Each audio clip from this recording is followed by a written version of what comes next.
Hey guys, and welcome to Functional Print Friday. So we're down here in my basement this week, and I don't do a lot of shooting down here because the kitchen is right above us, and normally it's pretty noisy up there. As well as there's a bunch of fans over here. There's a server rack of equipment that runs fpfdesigns.com, as well as some other projects for friends. So what are we doing down here? You guys have seen this printer before in the time lapses from some previous videos. I've never shown you the filament rack above it that I've built in here. As well as my holders for filament. I can get two different rolls up here at a time, and these come on and off real easy. If you guys are interested in this, I can do a video on this. Let me know down in the comments. But what we're doing down here today is I got a new printer. I got one of the Bambu Labs X1-Carbons, and it's over here on the other side of this room. I actually had to extend the top of this thing. This used to house just my Elegoo Mars, as well as my DIY UV curing chamber. And this printer, you've probably not seen this on the channel. I can't remember if we did any prints with this or not. Probably not. It doesn't get used very often. I do mostly functional stuff, and while there have been the rare occasions where I need to make something very small and for it to be, very, very specific dimensions, most of the stuff we do is pretty big, and I've not had great luck getting fairly large parts out of this guy and not having issues with supports or warping or just some other issue. FDM is just, for me, it's a better fit for most of the work that I do.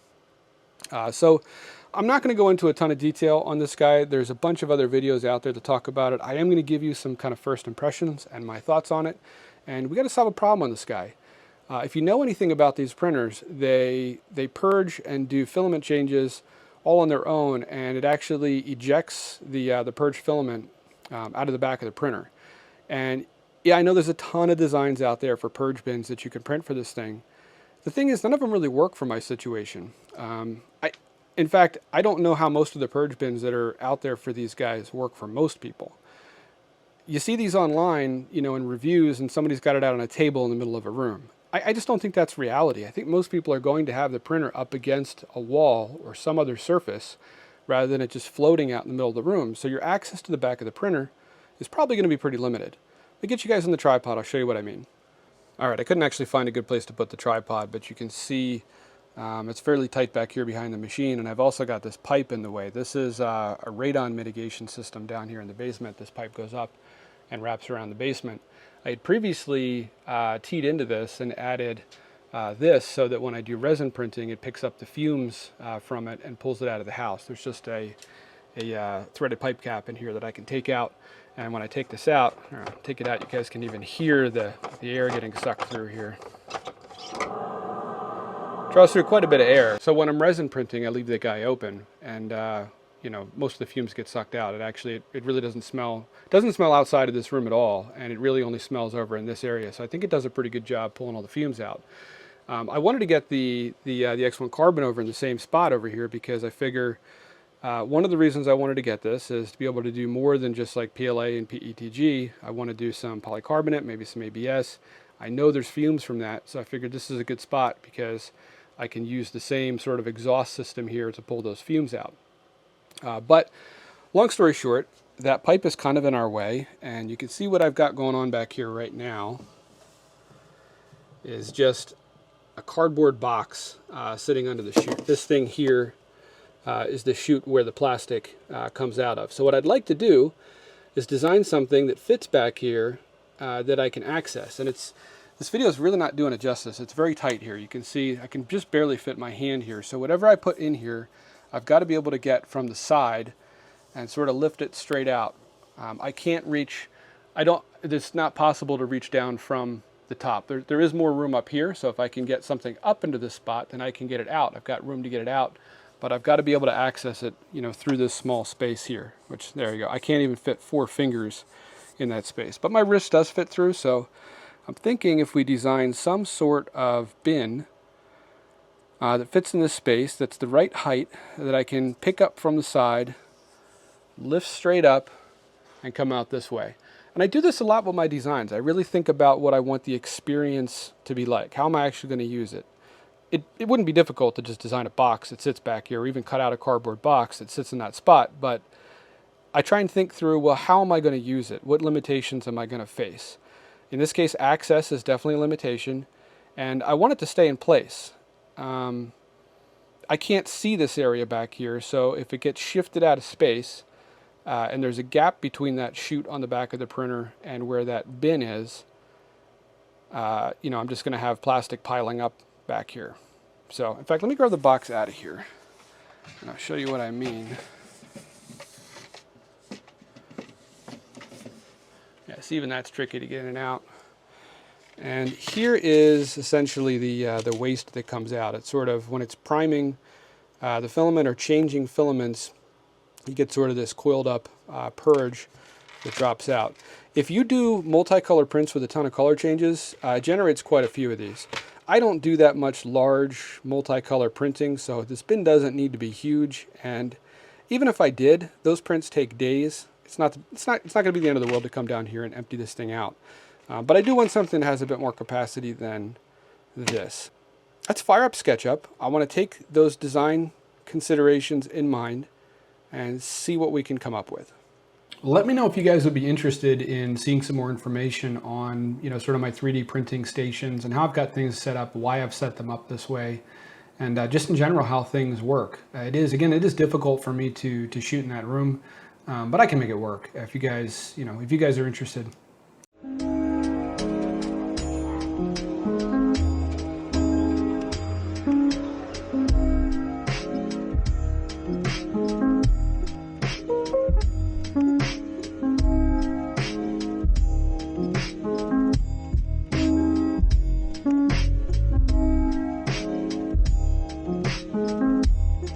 All right, and here is the design that I came up with for this. Was originally thinking maybe a little bit longer for this handle. I wanted to have this sticking out further from the side, but when I looked at my measurements for how long that would have to be, it just looked ridiculous, and I figured as long as we have at least part of these rings sticking out and I can get my 2 fingers in there, I should be able to grip this just fine. Made this fairly thick. I actually thickened this a little bit from the original design that you just saw the sped up footage from, because when I looked at it again, it just seemed like it was a bit thin, particularly given how thin some of these sections are here. I do have a nice curved edge back here so that we don't have a stress riser in this, bending this piece side to side, so that should be plenty strong. I made sure that we have a nice sort of entrance angle here on the side for objects to be able to drop down into the bin and not get stuck there. And I added 2 recesses here to press in some neodymium magnets to hold this guy against the machine. This side over here is a little bit thicker to accommodate for those, just so that we are not right up against the very edge, or, you know, at least we're leaving enough room for the nozzle to actually get in there and lay down 1 row of filament on this face over here. But it is pretty thin, even still. But I can make this thicker and have, you know, have more meat over here on the side, but then we're getting the magnet further away from that steel, which I think is going to be counterintuitive. So let me figure out how to slice this. I'm not really familiar with the Bambu Studio slicing software, and I'll bring you guys back. So guys, this is kind of funny. I came down here to get some B-roll as the print was starting, thinking it'd be nice to see what it actually looks like with the filament coming out, and I'm quickly realizing I should have done this before we did the design work. I made the assumption that the filament just sort of comes down and slides down this ramp and drops straight down. Well, unfortunately, that's not reality. Reality is it drops with some force, sort of bounces off this ramp, and almost goes straight back a bit before, you know, gravity pulls it back down. It's not going to the wall, like it's not bouncing back to the wall, but it's certainly not just dropping straight down. So I think we need to go adjust the design to have a higher back wall so that it can sort of bounce off that back wall and then drop into the box. All right, and here is our updated design. All I really had to do was just raise this side over here. And, you know, I didn't take any real measurements. I kind of just did this by eye. At this point, you know, we've made enough assumptions in this design that I think we really need to print one out and see how it works. But I'm thinking the way that chute comes down, objects are probably going to take a path similar to about like that and bounce off this rear wall. It might have worked fine without raising this, but I don't think it would have been reliable. I think some pieces probably would have bounced over the edge. Another thing I didn't mention on the original design, I rounded all of the corners with a really wide 5mm rounded corner.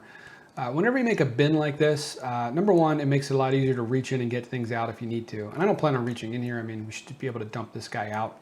But if you round your corners inside, it also makes it really hard for things to get stuck in there. They don't tend to like wedge up against a corner or something like that, you know, in that tight spot in the corner. It's smooth surfaces everywhere. So stuff should dump out of here really, really easily, even if it's kind of jammed in there. All right, let's get this sliced up and print it out. All right, let's talk a little bit about workflow and software. So this is the software that you get with the printer, or I should say that you download to use the printer. It's the Bambu Studio software. It is a fork of Prusa Slicer, and it doubles as not just a slicer, but also the tool that you use to control the printer. It's pretty slick, but it is not without its flaws, or there are some things I feel like that are missing. And to be fair, I've not used it very much, and I don't use Prusa Slicer prior to this, although I think I'm probably going to switch over. When I got into 3D printing, none of the slicers that were out there for free were really that good. I mean, you could get by, but customizing prints, particularly customizing supports, was a real pain. So I started using Simplify 3D, which is a paid product, but at the time that I originally picked it up, I think it was worth it. I don't know that that's really the case anymore. But one of the things that I did notice is when I imported this, Bambu Studio was telling me that there were some issues with the print. There were some sections that were non-manifold, errors in the mesh, basically. And, you know, I'm fairly used to that. Doing a lot of design work in SketchUp, it's not uncommon with fairly complex designs to end up with some triangles facing the wrong way or double surfaces. But in Simplify 3D, I actually have the option to get it to show me those non-manifold sections. It marks them in red very clearly, and I can go back to the design and adjust them if I need to. A lot of times just letting the slicer fix it works fine as well, but I really like to have them correct in the design so you don't end up with unforeseen issues in that slicing that you might not have noticed, or issues in the strength of the print. Maybe if you have like two layers right on top of each other, it's printing one on top of the other without really joining the infill or joining the print like you otherwise normally would. So I found it weird that that was missing. Let me know down in the description if you guys know a way to do that in Prusa Slicer. I clicked all around. I couldn't find any way for it to actually show me where the non-manifold sections are. Maybe that's just not implemented in Prusa Slicer, or maybe it is implemented in Prusa Slicer, but it's not implemented in Bambu Studio. Overall, I do like this, and I probably will switch to Prusa Slicer, or at least give it another shot. It's been years. In fact, I think when I originally got started with Simplify 3D, Prusa Slicer didn't even exist. It was Cura, I know, was one that was out there, and there was a couple other ones as well, many of which I don't even think are around anymore today. Let's see, what else? This was my first time using it to do tree supports, and then also blocking this off. You can see, in addition to our design object here, I have these purple cubes. And the purpose of those is to block supports. Like, I want supports underneath here. There's no way that this handle is going to print without supports, but I don't need supports inside these two holes for the magnets. I don't need supports up here on the lettering, and I really don't need supports on these finger holes. I know they'll be a little bit dirty here on the very top section where it has to bridge across, but I'd much rather, not be trying to break supports out of here. Now, to be fair, it does slice the whole plate here. It does do tree supports, and I think if I remove this blocker, the tree supports didn't really look like they were going. Oh, we're getting an error here. I guess I moved it over the boundary. Oh yeah, pretty clearly. So let's go ahead and slice this, and you can see we've got tree supports underneath here, and it looks like it's connected them all together as well. And that should be fine. I didn't want supports up here. And in fact, actually, let's take those blockers out. Let's go back to prepare. Let's just delete these. I'll show you what I mean. We'll slice this again.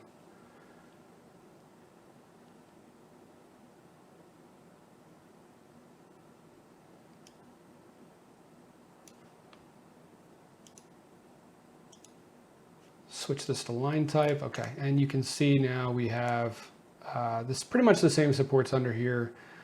These tree supports that come up and support inside here would probably work just fine. And maybe I should print it and just see what they do, although I'm probably not going to, because I already know that surfaces like this are going to print fine without supports. But that is pretty cool. I'm looking forward to playing with that more. This is crazy. I mean, these letters I think are they're inset 0.5 millimeter or something. I mean, I know this is going to print fine without these supports, and this is going to add quite a bit to the print time. Let's see, support. Actually, it's not terrible. Looks like it's telling us it's going to spend 3% of its time on supports, or 18 minutes, 47 seconds. I didn't note what that was before I get rid of those support blockers, but I'm willing to bet it's not spending more than, I don't know, a combined total of maybe 3 to 5 minutes just on the section of supports down here that I do need. And you see it's also put supports inside here as well. I know I could get rid of these real easy by just turning off the supports that don't start from the build layer. That would get rid of those two, but it's not going to solve this one over here or this guy down here, since it would still start those from the build surface. Looks like it's put a brim on here all by itself. I don't know if we need that or not.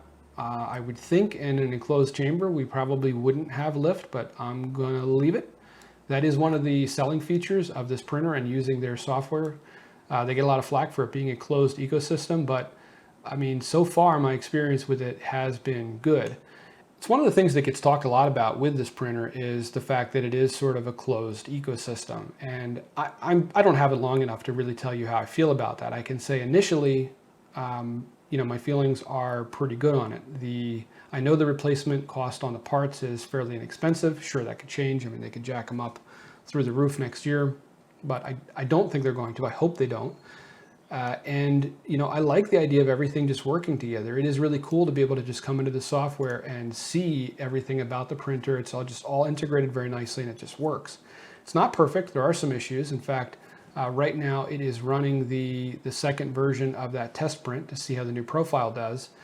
And you can see here our video feed. Well, it might not actually be moving. It might be reading the first layer here.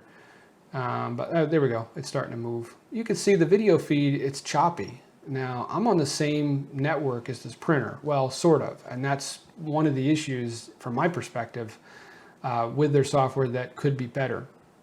It uses, I think, SDPP for discovery within a single net mask. And that's probably over the head of a couple folks on here. But from a network perspective, this printer is Wi-Fi only. You can't plug it into a wired network. And I have my network here set up at the house where the wireless network and the wired network, even though you can route between the two, they're not in the same subnet. So my desktop here that I'm running this software on is not in the same subnet as the printer. So it's going out, the printer is sending this video feed out to the cloud. I think it's on AWS. And then that feed is coming back to my desktop here, which is just silly because they're on the same routed network. I could open up a command window here in Windows and ping this printer. I can reach it. But the software doesn't realize that it can reach the printer. And it'd be awesome if they would just let you go into the device and tell it, like all I can do here is modify the device name. It finds it automatically, which is cool. Again, for I think the average user, this is great, but for power users or for folks that have things set up in a bit more of a secure fashion, or hey, maybe labs and schools, I don't know how they're doing it there. I can't imagine you'd typically have the same network for a workstation that you'd use as the wireless network, you know, an open wireless network that this printer is going to be on. I don't know how that works. I don't know why they don't give you the ability to manually add the printer by its IP address or to just at least cache the IP address once you've added it and to try and reach the printer on that IP address. Here, I'll actually put up a clip of what this looks like if I open it in the app. Now, the app is running on my phone. My phone is on the same wireless network, so you can see here the video feed is significantly better. It's in perfect sync with the printer because that traffic is not going out to the internet and then coming back to the software to display it. It's just, you know, it's on the same VLAN. So yeah, that's one of the areas I'd like to see improved here. There's a couple other things I understand as well that are different between this and Prusa Slicer that some folks would like to see, you know, come into this software as well. I can't really comment on that because, again, I'm not a longtime user of Prusa Slicer or really a user of Prusa Slicer at all before using this fork from Bambu Labs. But so far I do like this. And for comparison, my workflow on my Prusa Mark III and also my ANET A8 is to slice and simplify 3D, save the file to a network share, and then upload from that file onto a Raspberry Pi running Octoprint that's connected to the printer, and then to start the job with Octoprint. Well, I mean, that works, and I mean, it's been a good workflow, but I will say my limited use of this workflow so far this week instead of that workflow yeah, this is way nicer. If I have to live with a closed ecosystem, as long as they keep the cost of everything reasonable and they stay up to date on updates and everything else, I'm happy. Same thing with a cell phone. I know a lot of folks are divided over this, Android versus iPhone. I've been an iPhone user since nearly the beginning. I'm happy with it. Yeah, it's a closed ecosystem. I can't do everything with it, but it does everything I want and it works well. On the server side, just for comparison, almost all my server stuff is running Ubuntu Linux. Yeah, I know how to use Windows, but I prefer command line and the full control that I have with Linux versus Windows, but go figure, I use an iPhone.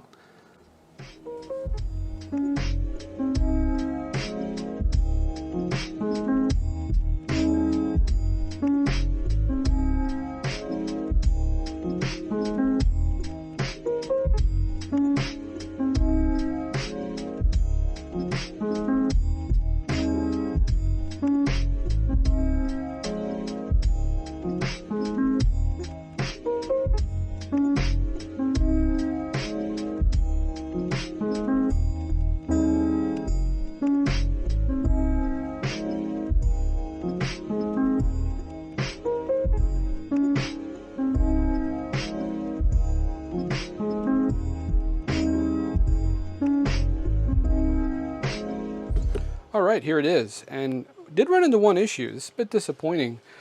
It actually started to lift off the bottom a little bit. I don't have a good straight edge down here, but you can see, hopefully you can see the gap there on the side. Same thing on this side, but not quite as bad. This is a problem I run into on my Prusa Mark III all the time, and I just kind of chalked it up to the fact that, you know, I'm not printing in an enclosure on that machine. I kind of expected that to be not so much of an issue on this machine. Let me show you what I mean. So here's one of the prints that we did before, and you can see this guy also has a curve at the bottom, and in fact you can actually see, you can see here where this guy's lifted from the bed. Now fortunately in this part, because this drops down into like a metal section in the center console in a Land Cruiser, it doesn't affect this part. Honestly, this could be quite curved on the bottom, and it's not going to impact the usability you know, or reliability or anything else for this part. Everything that we see and everything that gets used as part of this is still perfectly square and perfect to the design. And I've just lived with it because, again, I don't have an enclosure on my Mark III, and just figured, well, you know, it's airflow in the room, it's, you know, variances in temperature. And I do print this with a brim, a thick brim, and it helps. If I don't print this with a brim, this would probably fail. It would lift so much that, you know, I'd get, you know, really compressed layers and it would fail before it finished. I printed this guy with a brim as well. Actually, the slicer put a brim on there, but it was only one layer. And I am wondering if we printed this with a brim with multiple layers, if it would have resolved that issue. But otherwise, I'm really happy with this. And there was tree supports down here, as you guys saw in the slicer. This broke right off, no problem. I did clean it up a little bit with a razor blade, and then used the hot air rework station to clear up the surface of the plastic. I pressed the two magnets in just with a C-clamp. They went in pretty well, and they are flush with the surface. And you can see it came out nice. It's not perfect. I mean, there are some artifacts in the surface here. If we slowed it down even more, you know, maybe that would go away. I'm not sure. But overall, I'm very happy with the print. Let's see if it fits. Really struggling to find a camera angle that actually works to show this to you guys, but let's see if that works. Let's get this out.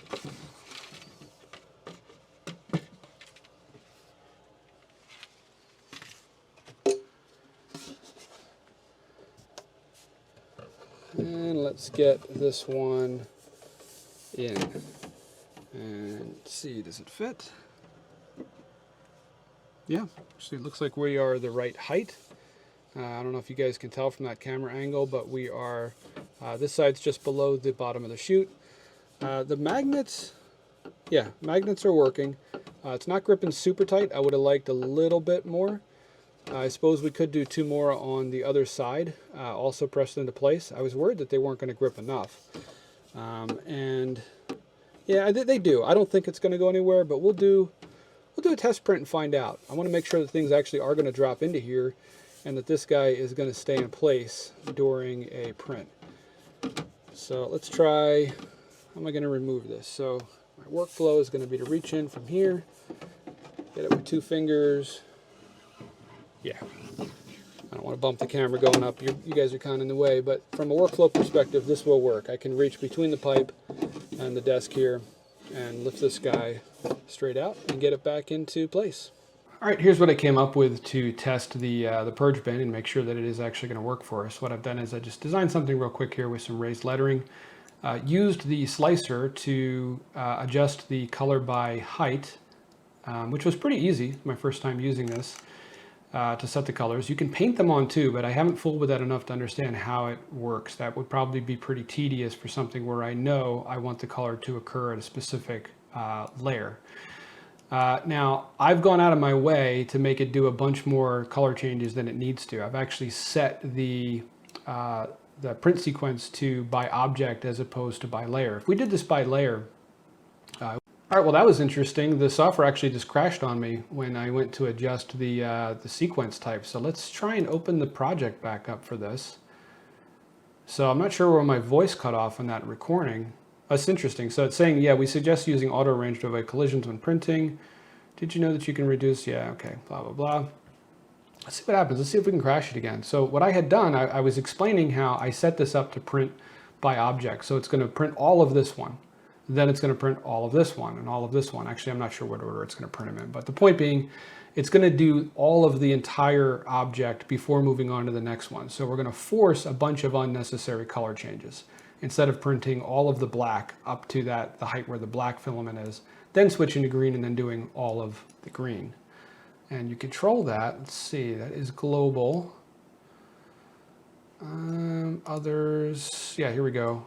Slicing mode, print sequence. So when I clicked by layer before it crashed, let's see if it does it again.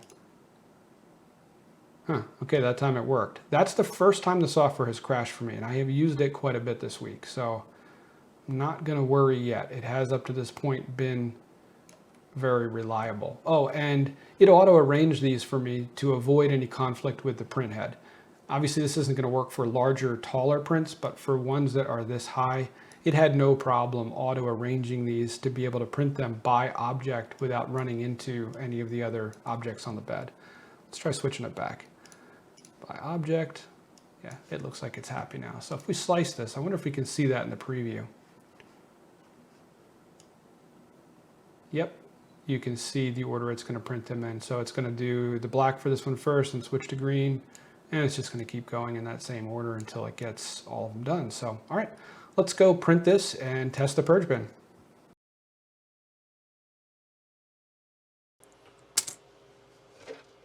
So that worked out pretty well. Everything went in there. You can see a fair amount of material is generated. I mean, we changed color there. Let's see what it would have been 1, 2, 3, 4, 5, 6, 7 times, I think, since we printed these sequentially to force the color changes. And we've got a fair amount of purge in there. So you can see how if we did a really big print, this guy probably would fill up. My guess is this is probably a day's worth of capacity if this guy was running a full color print, you know, with several color changes, either per layer or, you know, at least for every layer for at least a portion of the print. I could see filling this guy up, but from a capacity perspective, I think this will do well. And our rounded edges with everything in the inside are keeping everything moving in there. Nothing is sticking down in the corners.